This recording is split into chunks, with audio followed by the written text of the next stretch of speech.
comportement des acteurs politiques et sociaux de la vie nationale. De ce point de vue, deux éminentes nominations intervenues dans deux secteurs différents de la vie de la République démocratique du Congo sont de nature à laisser de cette année 2018 le souvenir d'une période de paix sociale, de cohésion nationale et d'élections apaisées. D'une part, il s'agit de la désignation de Madame Leïla en tant que représentante spéciale du secrétaire général des Nations Unies à la tête de la MONUSCO.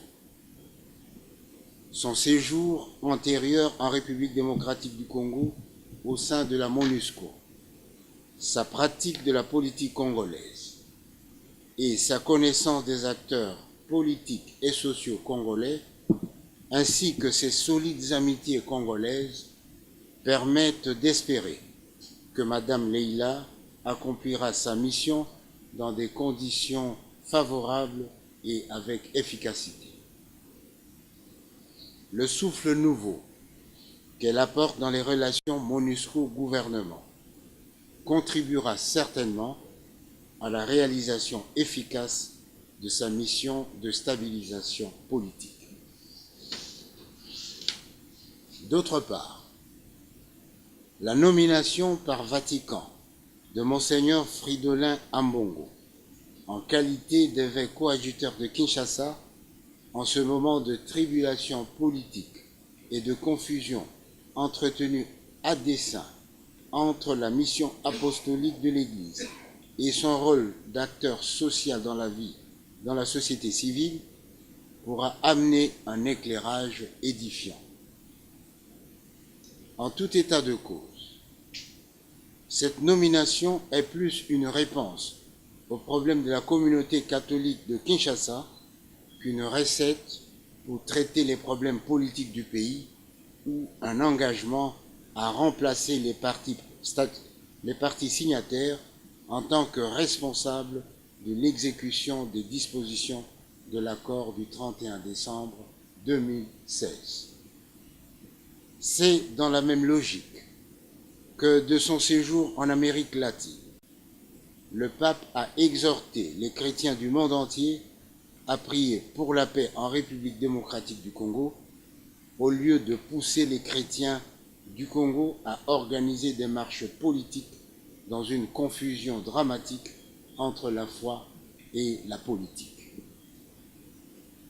À cet égard, la communauté chrétienne de Kinshasa attend les orientations pastorales de l'évêque coadjuteur pour projeter les effets de son avènement sur la chrétienté.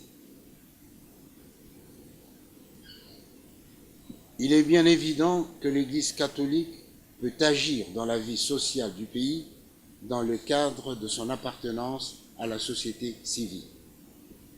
Dans ce cas, elle ne peut habiller sa vision politique à travers des expressions de culte comme un cheval de Troie.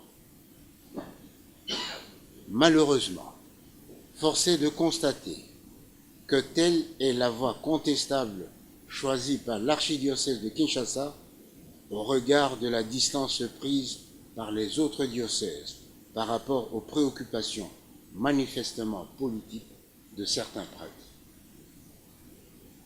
De toute évidence, la première tâche du nouvel évêque coadjuteur devrait concerner son clergé si attiré par les apparats politiques.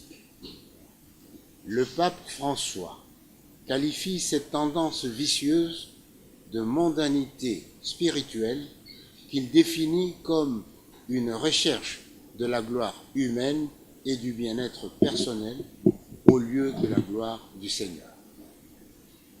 On ne saurait mieux qualifier l'état d'esprit de certains prêtres quinois tant ils sont emportés par la tentation du succès des actions politiques. La majorité présidentielle attend et espère que cette double casquette n'énervera pas l'accord cadre avec Vatican qui reconnaît à la fois la laïcité de l'État congolais et la liberté de culte au Congo.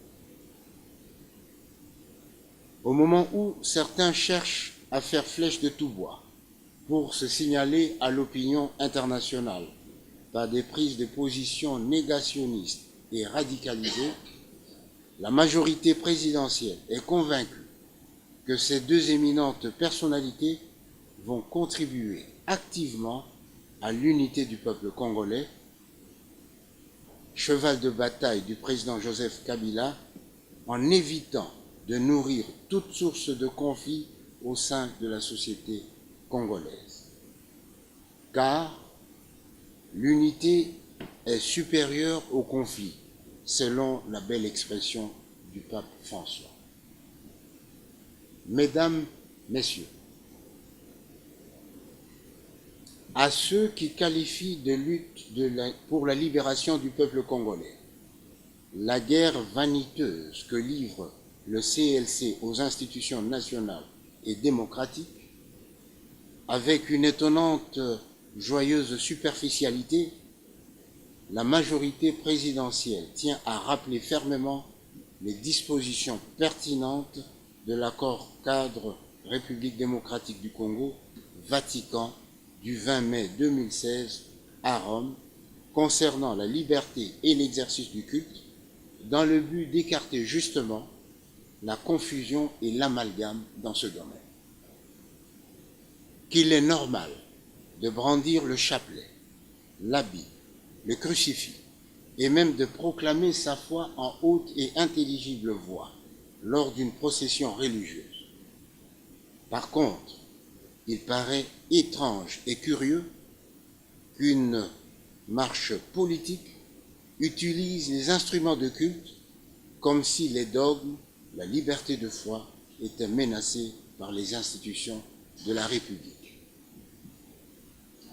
Cette alliance de l'Église en tant que cheval et du politique en tant que chevalier ne sert pas la cause de la foi ni la démocratie dans notre pays.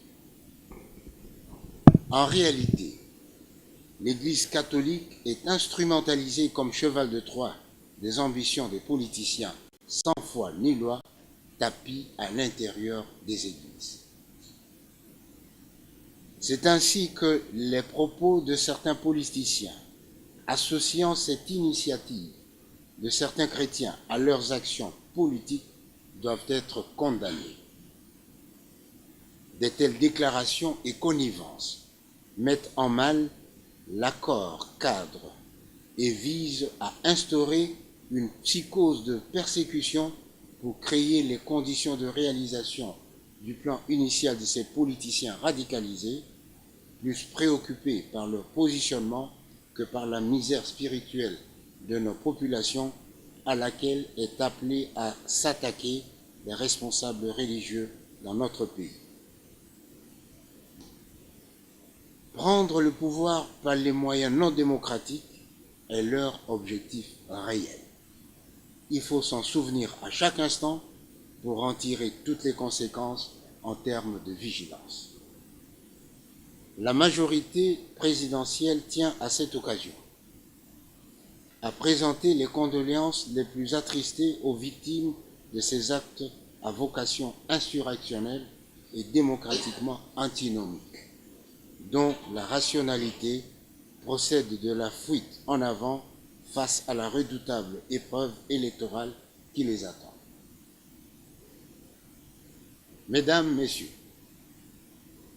le processus électoral en cours offre aux acteurs de la vie politique congolaise une occasion de se racheter devant le peuple, non par des villes mortes ou des marches sans objet réel, mais par un engagement constructif en faveur du processus électoral, de la démocratie et du développement de notre pays. Pour la majorité présidentielle, il n'y a pas de liberté sans contrainte, aussi bien pour la société civile que pour l'opposition et la majorité. Car la liberté est avant tout une responsabilité morale. Mesdames, Messieurs,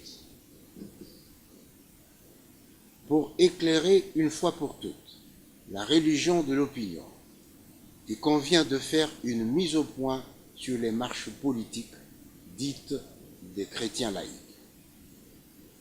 Ces marches, comme toutes les manifestations politiques de masse, ont été interdites par l'autorité urbaine de la ville de Kinshasa.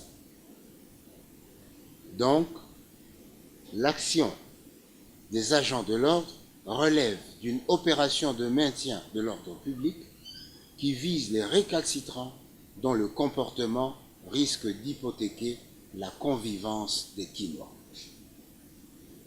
Il ne s'agit donc pas d'une opération de répression ou de persécution contre un groupe de citoyens à cause de leur foi religieuse. Ceux qui parlent de persécution de chrétiens catholiques à l'occasion de ces marches cherchent manifestement à toucher la fibre chrétienne des Occidentaux pour atteindre un objectif politique bien connu, à savoir la prise de pouvoir par des moyens non démocratiques au prix du mensonge et de l'intoxication avec le concours de leurs alliés internationaux.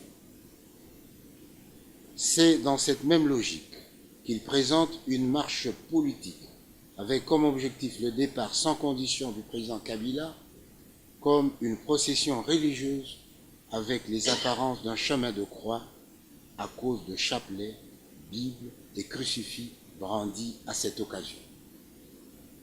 Ce cynisme est immoral et inacceptable au regard de la finalité même de la marche, à savoir obtenir un changement de régime en dehors des élections ou du référendum, comme le détermine notre Constitution. L'opinion a l'obligation patriotique de faire barrage à ses compatriotes radicalisés, sans foi ni loi, pour sauvegarder la paix dans notre pays, donner une chance réelle à des élections apaisées et partant à une alternance démocratique.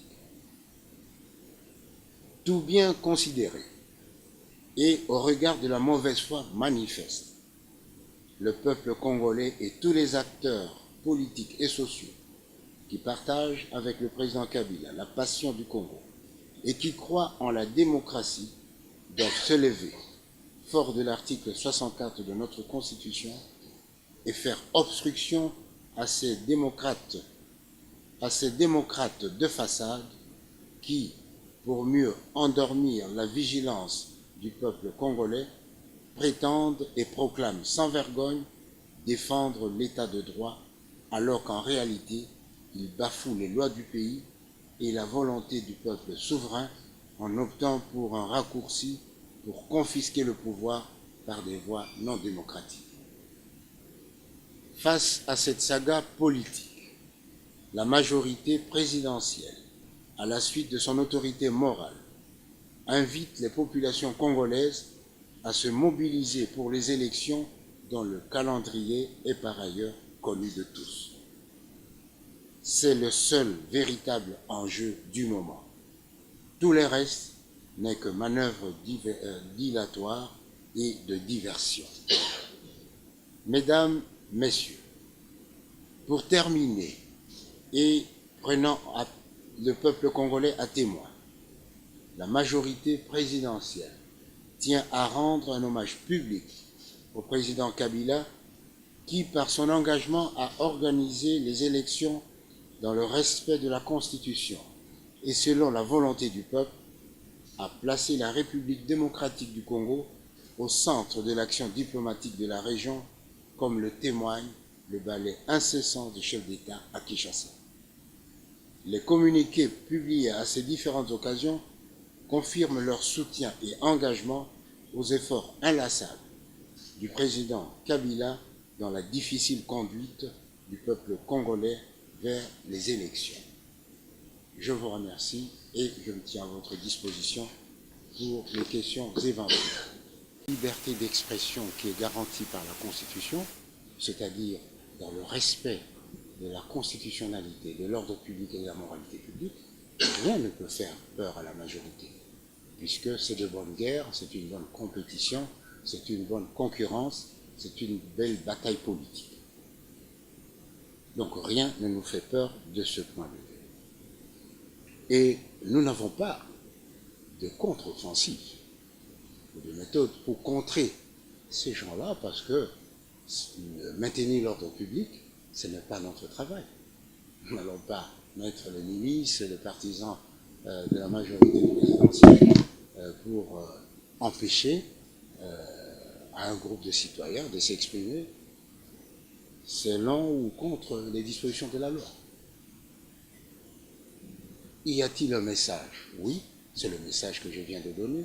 C'est le message de la vigilance du peuple congolais face aux vendeurs d'illusions ou ceux qui veulent les instrumentaliser pour atteindre leur objectif bien connu mais inavoué pour la circonstance.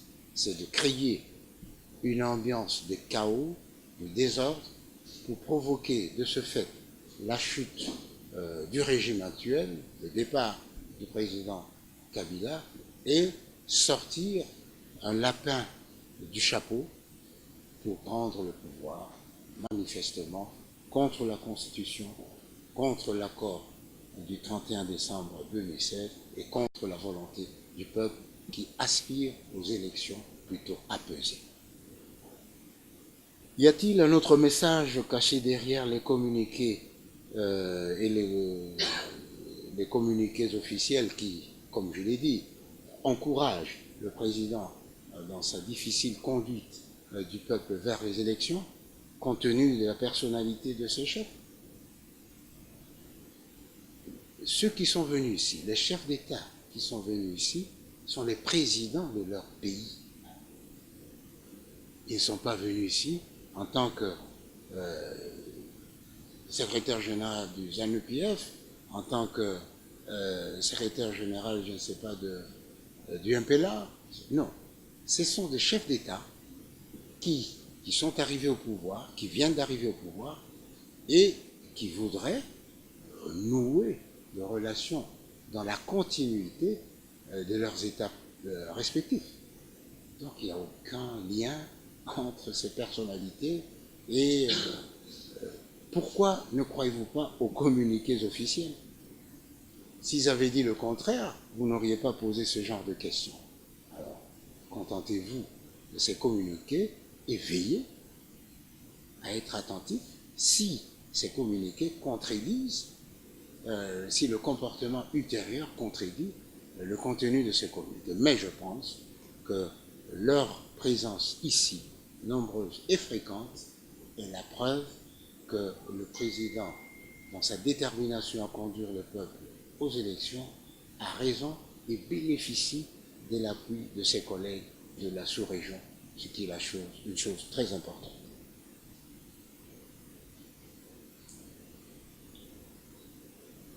Actualité CD, vous me demandez de me prononcer sur l'utilisation de balles réelles. Ce n'est pas de la compétence de la majorité présidentielle, en tout cas pas de son porte-parole. Mais je sais que le porte-parole de la police a dit que des instructions ont été données, des consignes ont été données pour n'utiliser que le balles de caoutchouc et de façon qu'il n'y ait pas à déplorer un mort ou un blessé grave.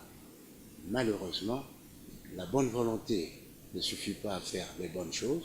Voilà pourquoi il y a eu ce cas malheureux de deux compatriotes qui ont perdu la vie à la suite de ces événements.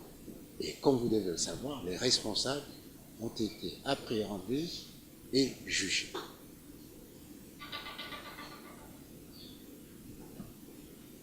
RFI, comment la majorité présidentielle considère-t-elle les bérets rouges? S'agit-il de milices, etc. Non, au sein de la majorité présidentielle, nous n'avons pas de milices. Nous avons, voici la composition de la majorité présidentielle. Nous avons les partis politiques, signataires de l'accord. Nous avons les associations signataires de l'accord, de la charte, je veux dire, et les personnalités signataires de la charte. Alors que le PPRD puisse imposer à un groupe de jeunes, les bérets rouges, mais je crois que ça c'est de son propre ressort. Rien dans la Constitution interdit aux gens de porter ce genre de béret, pourvu qu'il n'y ait pas de confusion par leur tenue avec les forces de la défense. Mais sinon, on commencerait par arrêter tous les porteurs de mouniérés. La liberté d'expression existe et elle est valable pour tous. Majorité, société civile et opposition. La liberté est un droit de chaque citoyen, mais le maintien de l'ordre public est une prérogative du gouvernement. Voilà pourquoi il faut toujours coopérer. Lorsque vous organisez une manifestation, il faut que les autorités civiles s'entendent avec vous sur les termes, l'objet, les circonstances. Malheureusement, tel n'a pas été le cas. Le gouverneur a appelé les organisateurs, eh bien, au lieu qu'ils viennent pour déterminer avec l'autorité urbaine les conditions ou non de la réalisation de cette marche, ils ont préféré envoyer leur avocat comme s'ils cherchaient plutôt une confrontation. Ça, ce n'est pas un comportement de démocrate. La deuxième partie de votre question. Ah oui, alors, vous cherchez les preuves. Non seulement les différentes déclarations, je vous donne seulement la dernière déclaration du secrétaire général Kabou. Les déclarations différentes des têtes d'affiche. Nous voulons une transition sans Kabila. Nous nous mêlons aux chrétiens pour amener Kabila à partir. De l'application intégrale de l'accord, eh bien, l'objet de la manifestation de ces différentes marches s'est transformé en marche contre Kabila, etc. Voilà des indications qui nous permettent d'affirmer sans crainte d'être contredits que la volonté des acteurs radicalisés de l'opposition est la recherche ou la prise du pouvoir par des moyens non démocratiques, des préférences par la violence de l'arme. Botswana s'est exprimé, je crois, dans un communiqué. Ceci est d'abord étrange. Les chefs d'État ont des canaux pour se parler. Il peut prendre son téléphone et dans le cas d'espèce, la langue ne constitue pas une barrière parce que notre président parle aussi bien anglais que français. Donc ceci est plutôt étrange. Mais ce qui est encore beaucoup plus étrange, c'est que ne connaissant pas ou feignant d'ignorer les tenants et les aboutissants réels, la complexité de la situation de notre pays, eh bien, il se permet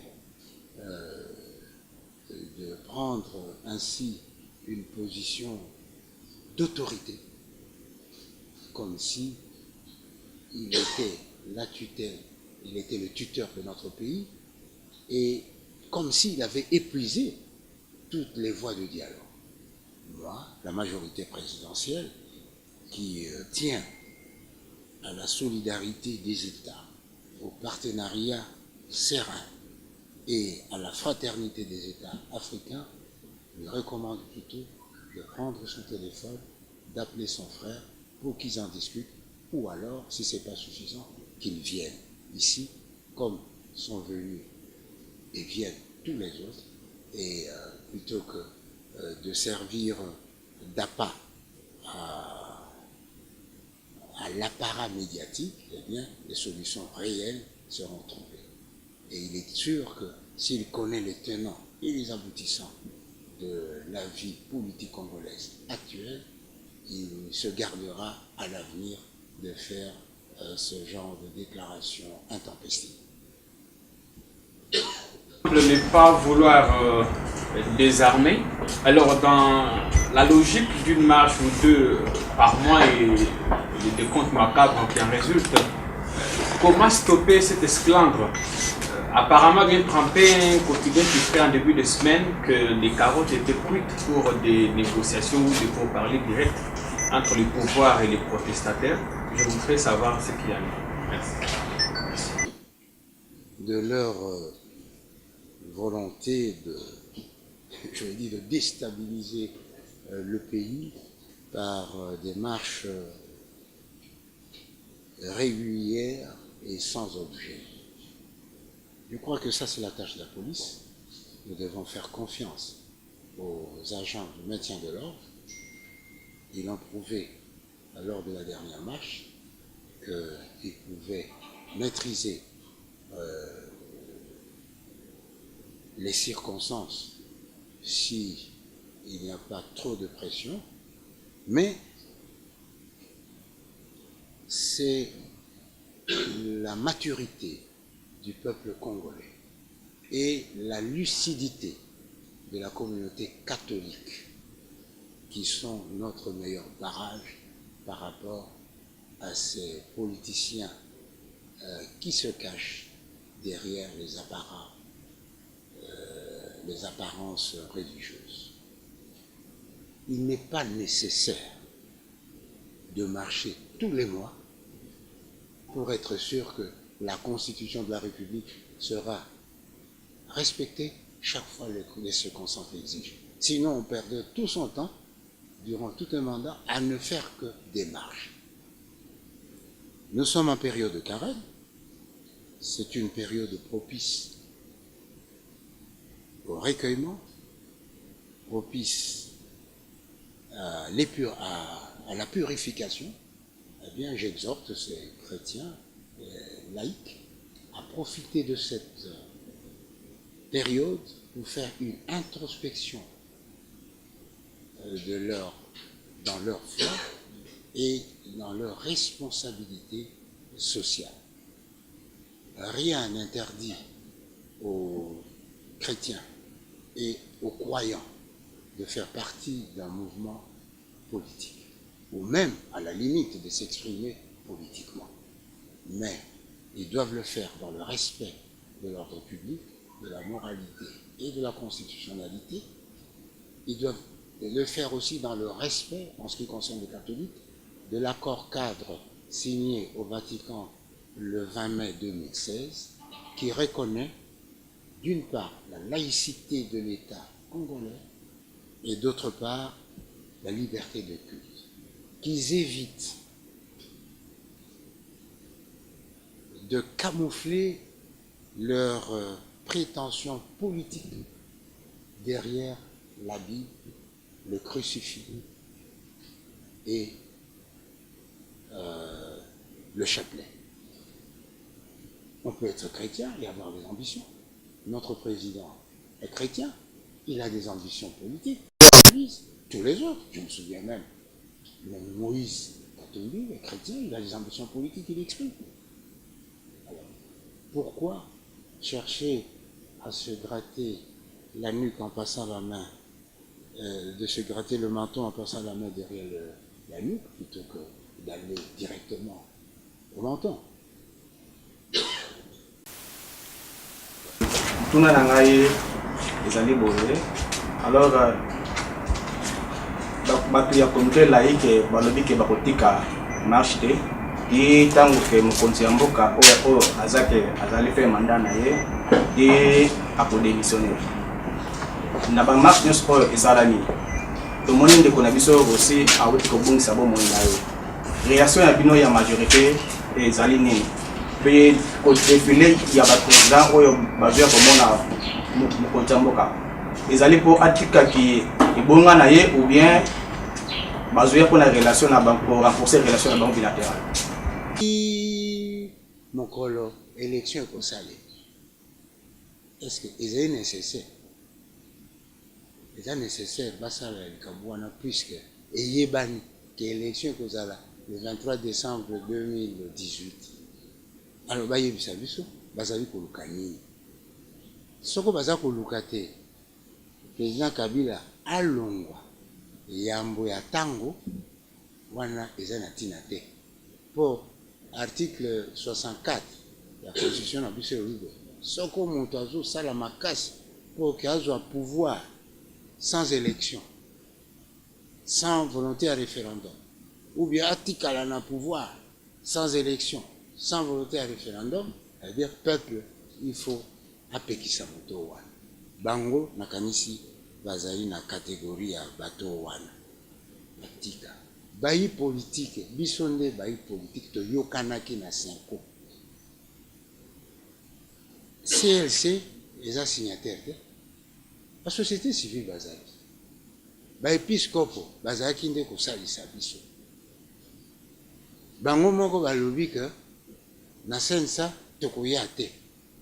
Etali biso. Bon sikoyo bango ba catholique bakomi kotisa ba laïque wana bakomi kotisa ndenge bayebisa biso bosema. Pona nini tango secrétaire général IDPS alobaki ke biso na ba catholique toyokana toza kokota tozosala mosala esika moko. Pona nini bango balobaki te biso tozali biso moko bango basalo na bango mokolo balingi pe esika balingi yangi kolobaki ya solo bayi politique basa koteli bango na maele mabe e bango baza kosala makambo oyo bayi politique balingi batika politique esalema engebene na constitution engebene na accord le 31 décembre 2016 engebene ya volonté ya peuple na biso.